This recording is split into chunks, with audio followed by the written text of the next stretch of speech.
Hello and welcome to Technology Update. It's the end of October and the nights are closing in here in Moscow. But luckily for us, the summer hasn't finished everywhere, so we thought we'd pack our bags and go in search of the sun. Winter's knocking at Moscow's door, but we're not ready to don our long johns just yet. So we travel to Europe to soak up some rays, imbibe the culture, and see what's going on in the world of technology. France was Europe's largest exporter of electricity last year, but despite this abundance in power, the country is still looking for new energy sources, and even hopes to bring the power that drives the sun down to earth. There's a lot of energy in France, and I'm not just talking about the street dancers.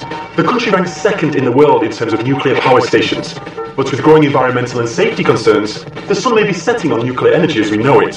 So ministers from around the world have come to discuss a possible shift away from nuclear fission. There are currently 185 nuclear power plants in Europe, and another 17 are on the way. France has almost a third of the total, with 58 plants, producing 78% of the country's energy needs. All these stations have produced well over 1 million cubic metres of radioactive waste, 90% of which is stored in 3 facilities. This is where nuclear fusion comes in. But what's the difference? Nuclear fission isn't normally found in nature. It's the process by which heavy elements split to form lighter elements, and has been created by mankind to make power stations and nuclear bombs. In a typical reaction, a neutron hits a uranium isotope, which causes it to destabilize and split into smaller elements of neutrons, giving off energy. Unfortunately, it also produces large amounts of radioactive waste, which is incredibly hard to dispose of safely. Nuclear fusion, on the other hand, is nature's atomic power. You just have to look at the sun or the stars to see it in action. In this reaction, hydrogen isotopes, in this case tritium and deuterium, combine to form a heavier isotope helium, a single neutron, and lots of energy. But perhaps most importantly, fusion gives off hardly any radioactive waste. The idea of ITER was first discussed at an international forum in Washington in 1975. Together with the leader of the US thermonuclear program, we gave a report on things we could do together and on ways to do them. Back in 1975, we said we should work on what is known today as a technological platform. This was ITER. This is what we said back in 1975, and all the work after that basically followed this plan. Vierenkov suggested that General Secretary Gorbachev bring it up at the Geneva Superpower Summit in 1985. He discussed it with President Reagan, and the International Thermonuclear Experimental Reactor Project, or ITER, was born. Europe, or France in particular, was already looking to diversify its energy sources and joined the project along with Japan. In 2006, the ITER agreement to build, run and decommission was signed, and ground was finally broken in 2007. Construction is now in full swing and gathering momentum every day. ITER is also Latin for the way, symbolising the way energy. Located in Cadarache in the south of France, it's one of the most ambitious international scientific collaborations ever undertaken. The EU, India, Japan, China, Russia, South Korea and the US, representing over 1/2 of the world's population, are all taking part in the project to make the holy grail of energy production a reality. But nuclear fusion won't come easy. Even the groundwork for the project is a feat in itself. The ITER site is the size of 60 football pitches, making it one of the largest man-made level surfaces in the world. The access roads from the port have all been reinforced to support the weight of the deliveries, and 5,000 people are expected to be working on the site during the peak of construction. As the host country, France is responsible for a lot of the infrastructure, but the sheer size of the project is too much for one country alone. Since this is an international project, it's very important to make sure we're all on the same page. Different countries will be providing different components, and it's important that all the components are supplied at the right time. Compatibility issues need to be taken care of. Nature has none of these problems and cracked fusion a long time ago. The temperature at the sun's core is 15 million degrees centigrade. This, combined with its huge mass and density, create the perfect conditions for fusion. So perfect, in fact, that it fuses 620 million tons of hydrogen every second. Once construction is complete, the real fun starts. At the heart of the entire complex is this fusion reactor, which will recreate the conditions in the centre of the sun here on Earth. Deuterium and tritium are equally charged, so to overcome their natural repulsion, which happens so easily in the sun, they need to be heated to over 150 million degrees in a vacuum. At this temperature they form a plasma, which is confined in a toroidal, or donut shape to you and me, magnetic field. An electric current is run through the plasma to help heat it, and the walls of the chamber have to be built to withstand the intense heat and vacuum conditions. And this magical device that can create stars is called a tokamak, but it's not a new invention. Tokamak is a Russian acronym for toroidal chamber with magnetic coils, and it was created in Russia over 60 years ago. Many of the people I'd spoken to mentioned a young Red Army soldier when I asked them about the history of nuclear fusion, so I went to the State Library in Moscow to find out more. I was intrigued by this mysterious figure who, despite having received very little formal education before the outbreak of the Second World War, had developed a passion and a talent for nuclear physics. Oleg Lavrentiev was the first person to propose confining plasma in an electrostatic field. In 1950, he wrote his ideas in a letter to Stalin, but never received a reply. But a second letter addressed to the Central Committee caused quite a stir, and he was invited to Moscow to discuss his ideas with Soviet physicists Andrei Sakharov and Igor Tamm, and they were impressed by his originality and boldness. Sakharov recommended that work on nuclear fusion get started straight away, but refined Lavrentiev's idea using a circular magnetic field instead. Physicist Igor Kurchatov gave a talk in England where he revealed the Soviet Union's novel approach and progress. The world was impressed. The UK declassified its nuclear fusion research, and international cooperation began in earnest. The first magnetic plasma containment device, the T1, was created in 1957. The T3, which both Sakharov and Tamm had been working on, was completed in 1968. It achieved record temperature levels and plasma confinement times, and the tokamak was to become the dominant concept in fusion research. After this, tokamaks began to spring up all over the world. Some of the most notable include the Joint European Torus, or JET, in the UK, which achieved the first controlled release of fusion power and holds the record for the most power produced. This tokamak is currently being used to test a wall lining for ITER. Japan's JT60, which holds the record for the highest plasma, time, density and temperature ratio, and the TFTR in America, which managed to heat the plasma to a mind-blowing 510 million degrees C. Despite these advances, no tokamak has ever achieved the long-sought break-even point, where a device releases the same amount of energy as is used to start the reaction. ITER is not a thermonuclear power plant, it's an experimental reactor. Its purpose is to show everyone that all the major technological and physical problems have been solved, and that thermonuclear energy is now available as a source of electricity for industrial needs. There are alternatives to the tokamak. The stellarator was invented in 1950 in the US and doesn't run a current through the plasma, making it easier to operate. However, any deviation from the complex geometric form results in a significant reduction in plasma containment characteristics. But a lot of progress has been made in Germany in recent years with the Wendelstein 7X. Inertial confinement fusion uses dozens of high-powered lasers to heat a compressed hydrogen fuel pellet and ignite a fusion reaction. Although exciting from a theoretical point of view, it can be tricky to extract power from this method.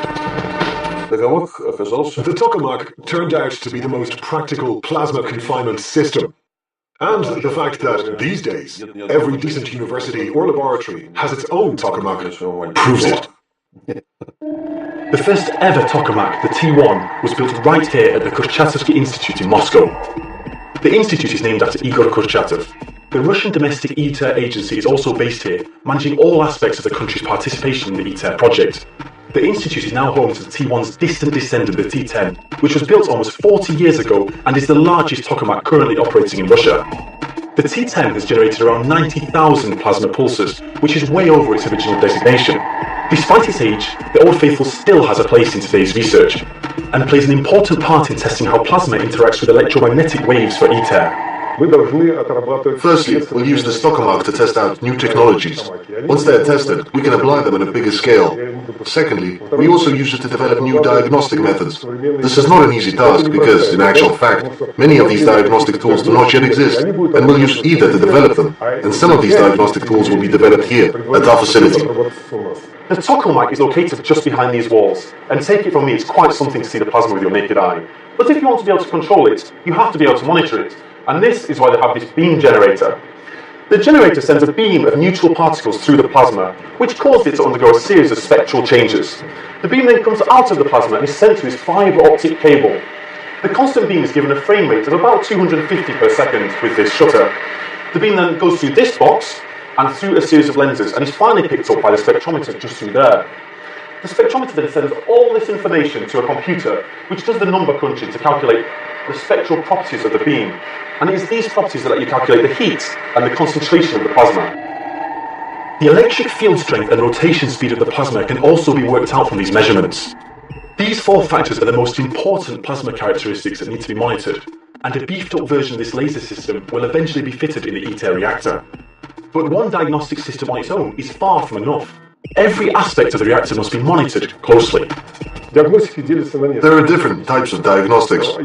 There are physical diagnostics, there are technological diagnostics, and then there are safety diagnostics that give us a clear picture of the things happening inside the reactor. Given the experimental nature of ITER, the reactor will have around 45 diagnostic systems, 9 of which have been developed here in Russia, 3 in the Kurchatowski Institute, 3 in the IOFA Institute, and 3 in the Trinity Research Institute. The diagnostic systems range from lasers, X-rays and neutron cameras, to impurity monitors, particle spectrometers and radiation bolometers. Unfortunately, we can't cover them all, but we managed to check out a few. The Kurchatowski Institute is also working on this high field side reflectometry system, which sends microwaves through the reactor and uses the extent to which they're reflected to gauge the density and therefore the stability of the plasma. A wide range of frequencies are used, which allows them to take a cross-section and see the density distribution within the plasma. The system is tested using this full-scale mock-up of the waveguide and tokamak wall, but the main challenge is sending different wave frequencies down the same guide without distorting them. This diagnostic technology, the way it is meant to be applied at ITER, has never been used with a tokamak. So we decided to start by installing diagnostic sensors inside the T10. And now, we have collected a full range of diagnostic results. This is a full-scale replica of the IOFA Institute's diverter Thomson scattering system for ITER. The 6-ton device will be located just 1.5 meters away from the hot plasma. The business end of the instrument has only a 2-centimeter gap in the tokamak wall to work with. The diverter helps maintain the purity of the plasma and plays an important role in ensuring the safe operation of the tokamak.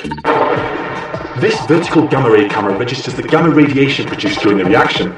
This information in turn can be used to measure the confinement of the alpha or helium particles generated during fusion. Alpha particles play a crucial role in producing a burning plasma, which is a self-sustaining reaction and requires little, if any, auxiliary heating power. The Institute is also building this neutral particle analyzer to measure tritium and deuterium concentrations. It picks up the atoms in the tokamak, ionizes them, and uses their mass and energy to identify the 2 hydrogen isotopes. Any deviation from a 1-to-1 ratio would result in a serious drop in the efficiency of the reactor. This information allows the fuel levels to be adjusted accordingly. Russia has been put in charge of supplying this diagnostic system. Basically, that's because we've been leaders in the application of these diagnostics in thermonuclear installations for a number of decades now. We've produced dozens of instruments operating on this principle and supplied them to our foreign partners. The Efremov Institute is also located in St. Petersburg and is heavily involved in all aspects of ITER, so I went down to their industrial labs to see what they were up to. Maxime here is currently working on plasma ignition and cut-off systems for the ITER reactor. The igniters generate the huge electrical currents required to heat the plasma. They're also developing these pyro breakers to protect the superconducting magnets from overheating. If this happens, a small explosive charge in the pyro breaker detonates, causing a small aluminium ring to expand and complete a bypass circuit, which discharges the excess current in less than 20 microseconds, kind of like a giant fuse. We have a range of key technologies being developed for ITER that must be supplied on time. Some of them are needed to ensure the experiment safety. Among them are technologies related to the magnetic system, the vacuum chamber, the power system, and some chamber elements. This panel is part of the inside wall of the tokamak.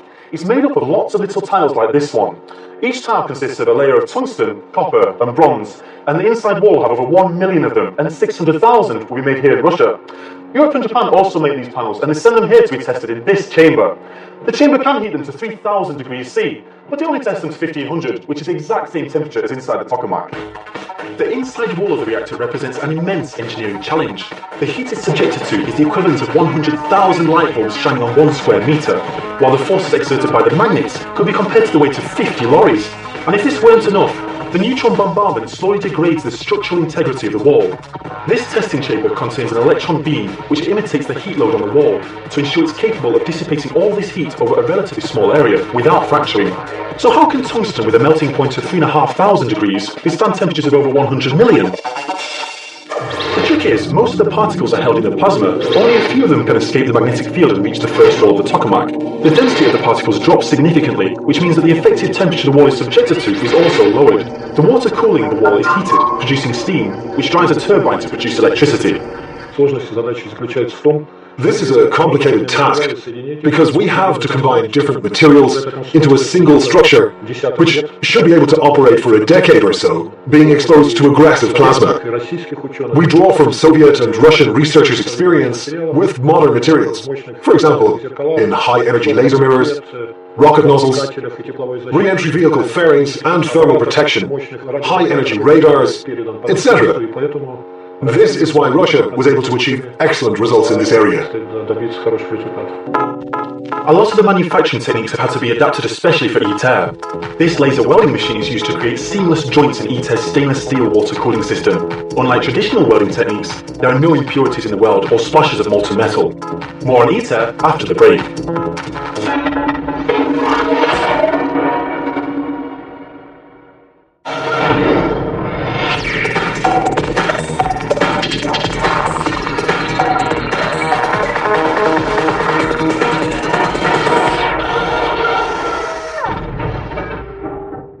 A lot of the work for ITER has been carried out here in St. Petersburg, and what better place to come than the IOFA Institute, which is the birthplace of nuclear physics in Russia. It is also home to the country's newest tokamak, the Globus M. Kurchatov himself worked as a senior researcher at the IOFA Institute before moving to Moscow to head his own lab. As well as developing many diagnostic systems for ITER, the Institute has also built a tokamak of its own. It uses a device to study plasma behaviour, as well as test out auxiliary heating systems, but it's not like any tokamak we've seen before. The Globus M is a spherical tokamak. It's also the newest in Russia and was built entirely in St. Petersburg. It's more compact than traditional tokamaks, so the magnets are located much closer to the plasma, which greatly reduces the amount of energy required to confine it. The shape of the chamber also makes the plasma inherently more stable, and an increase in efficiency is achieved by holding the plasma much more centrally. Despite the magnetic fields being generally weaker in this type of tokamak, making it harder to reach the required plasma density, it's certainly not without its uses. As far as the energy industry is concerned, researchers are currently designing what's called a hybrid reactor. That's a tokamak, or a spherical tokamak in our case, is used as a source of fast neutrons. Unlike, say, ITER, there's no self-sustaining reaction, and those fast neutrons are used to irradiate spent or unspent nuclear fuel, like what's normally used in classic fission reactors. Russia isn't just providing a lot of the technology for ITER, a lot of the manufacturing is being carried out here as well. One of the country's specialities is superconductors, so that's why it's joined forces with 5 other countries to produce coils for ITER's toroidal and toroidal magnetic systems. Russia will provide a total of 73 spools of superconducting magnetic cable for ITER, each with a length of over 800 meters. We are very pleased that our superconductors have extremely stable characteristics. Our parameters don't get very high and then fall very low. They are high and stable from sample to sample. This means our production method is stable. There are many stages to the manufacturing process. The thin superconducting wires are produced at the Chepetsk mechanical factory and are then sent 750 miles here to Podolsk, where they are cleaned and coated in chrome. The wires are then wound to produce strands, which in turn are wound 5 times to produce a cable 4 centimeters thick. It's then wrapped in a steel jacket and compressed. The cable is loaded onto an 8.5-ton spool for transportation to ITER. Most of the magnets will be assembled in ITER's giant magnet assembly facility, apart from one which will be manufactured in Russia. All in all, ITER will have 18 superconducting toroidal field and 6 colloidal field cores, a central solenoid, and a set of correction cores that confine, shape, and control the plasma inside the vacuum vessel. Nizhny Novgorod is an ancient Russian city, not only renowned for its picturesque beauty and rich history, but its reputation for scientific research and manufacturing is known far outside Russia's borders. At the end of August this year, ITER General Director Osamu Motojima visited Nizhny Novgorod to inspect JICOM's production facility. JICOM is responsible for producing 9 out of the 24 gyrotrons in ITER. Gyrotrons were invented in Russia in 1964 in what is now called the Nizhny Novgorod Institute of Applied Physics. They're now used in the vast majority of tokamaks throughout the world, as heating the plasma without them would be next to impossible. ITER's 24 gyrotrons will be located in a separate building 150 meters away from the reactor. The electromagnetic waves they produce will be sent via long waveguides into the reactor, helping heat the plasma to the temperature necessary for fusion. We see ITER as a regular customer, since we've agreed to supply it with 9 gyrotrons by the year 2020. They're a regular customer, but we also hope to be able to sell 2 or